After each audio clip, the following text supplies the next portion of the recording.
"Mummy, who was that woman?" he asked, his tone innocent yet probing. "Why was she bullying you? I don't like her one bit." Sophia sighed, her grip on the steering wheel tightening. She had known this question was coming, but had hoped to avoid it. Finn and Quinn were too young to understand the complexities of her past, the deep-seated animosities that had festered over the years. She forced a smile, trying to keep her voice calm and reassuring. "That was someone Mummy knew a long time ago," she said, choosing her words carefully.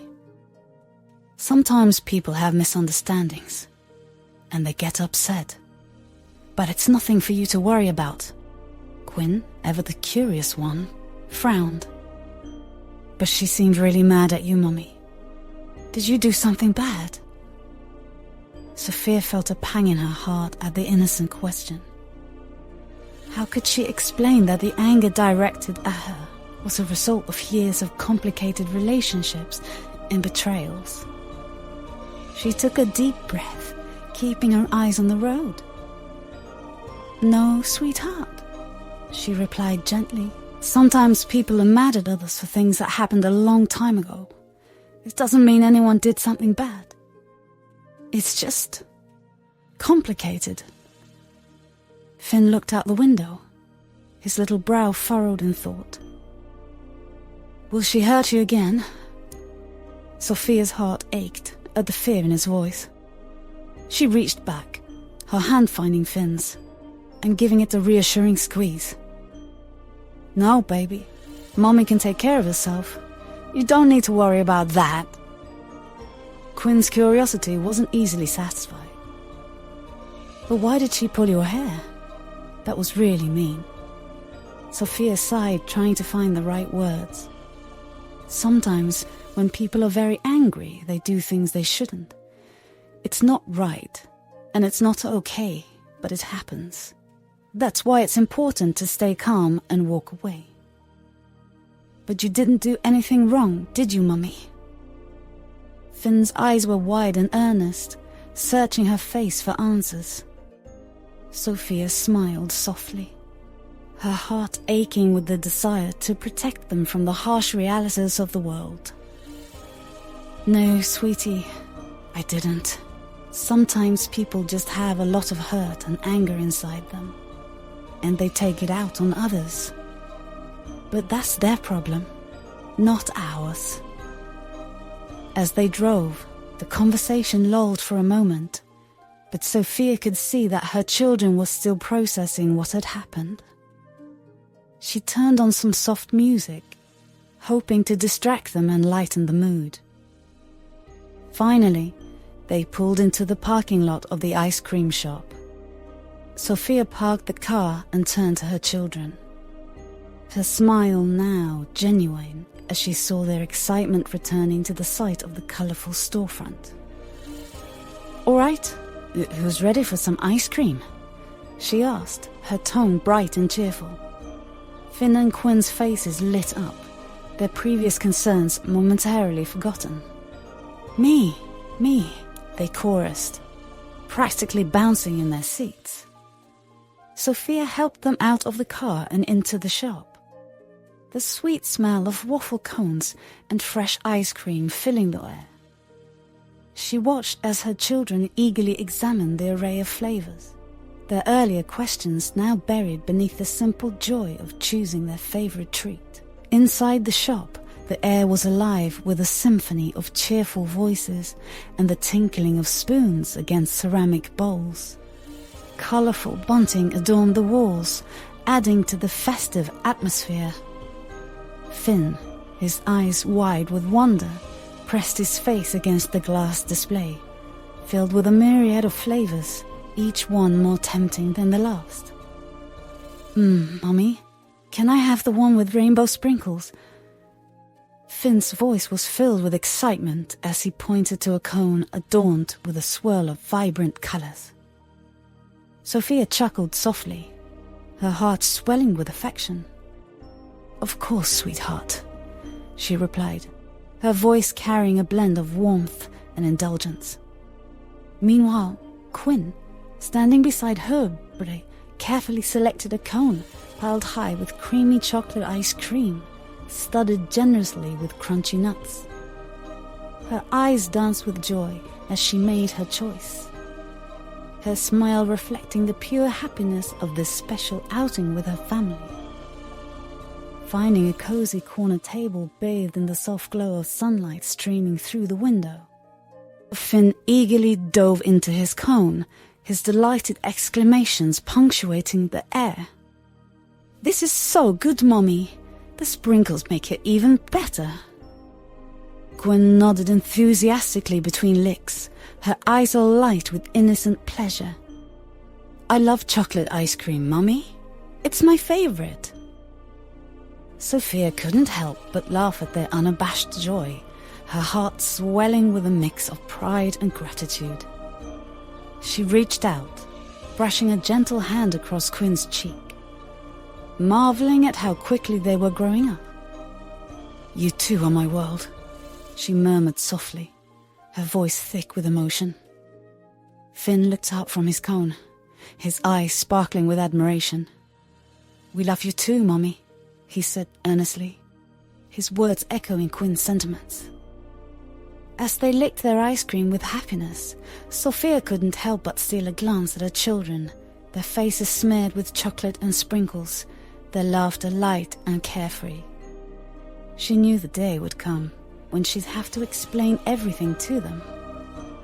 But for now, she was content to let them enjoy their innocence a little while longer. Finn looked up from his ice cream, a thoughtful expression on his face. "Mommy, will that lady be there again when we go back to school?" Sophia took a deep breath, considering her response. "Maybe Finn, but you don't need to worry about her. Mama will handle it." Quinn looked concerned. "But what if she's mean again? I don't want her to hurt you." Sophia leaned in, her eyes gentle but firm. "Listen to me, both of you. I'm strong, and I can handle anything that comes our way. You don't need to be scared. Just remember to be kind and stand up for what's right. Okay?" Finn and Quinn nodded, their eyes wide with admiration and trust.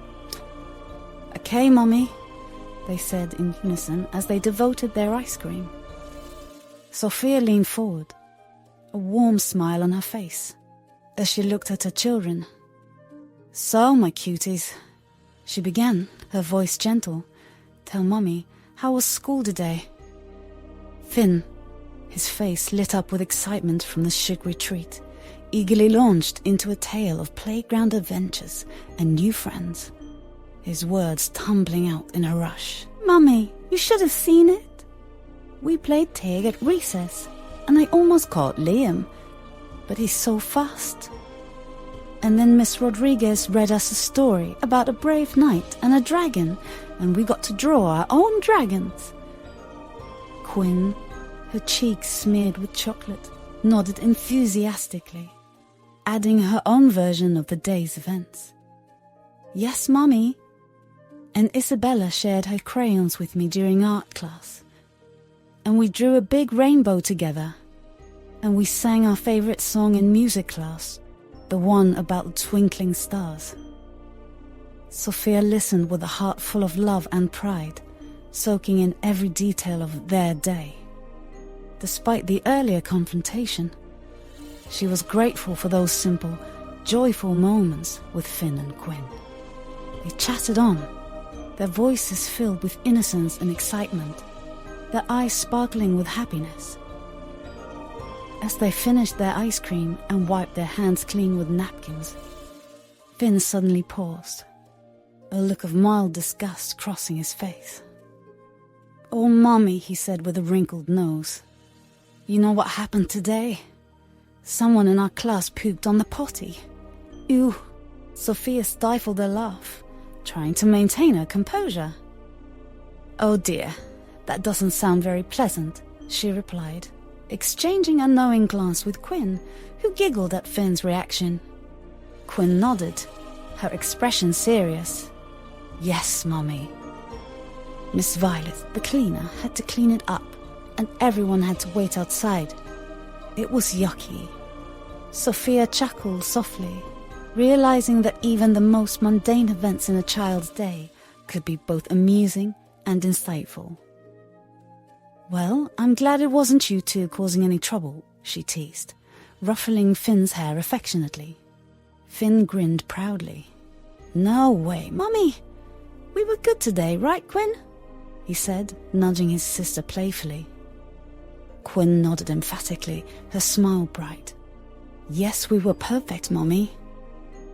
Miss Rodriguez said we were the best helpers in class today." Sophia beamed with pride, her heart swelling with love for her children. "I'm so proud of you both," she said warmly. "You always make me proud." They continued chatting animatedly about their day, their voices mingling with the soft buzz of other families enjoying their own ice cream treats. As they talked, Finn glanced up with a mischievous twinkle in his eye. "Oh, Mommy," he said casually, "how did your meeting go today?" Sophia paused, her smile softening. She couldn't believe he remembered. She thought he would get carried away with the adventures in school. But here's her little man asking about it. "It went well, sweetie," she replied, meeting Finn's gaze with warmth and honesty. "The deal I was working on is moving forward." Finn and Quinn exchanged a knowing look, their trust in their mother evident in their bright eyes. "We knew it," Finn exclaimed proudly, his chest puffing out slightly. "You always do everything right, Mummy." Quinn nodded enthusiastically, reaching out to squeeze Sophia's hand. "Yes, Mummy," she chimed in. "You're the best at everything." Sophia felt a swell of emotion, touched by their unwavering faith in her. "Thank you, my babies," she said softly, her voice filled with gratitude. "I'm so lucky to have you both." They shared a moment of quiet affection, basking in the warmth of their bond, and the simple joy of being together. For Sophia, these moments were a reminder of the strength and love that anchored her, no matter what challenges she faced. As they finished their ice cream and prepared to leave, she couldn't help but feel a renewed sense of determination to continue being the best mother she could be for Finn and Quinn. She knew no matter what happened, she would protect her children and teach them to be strong and kind. As they finished their ice cream, the earlier tension seemed to melt away, replaced by the warmth of family and the sweetness of a moment shared.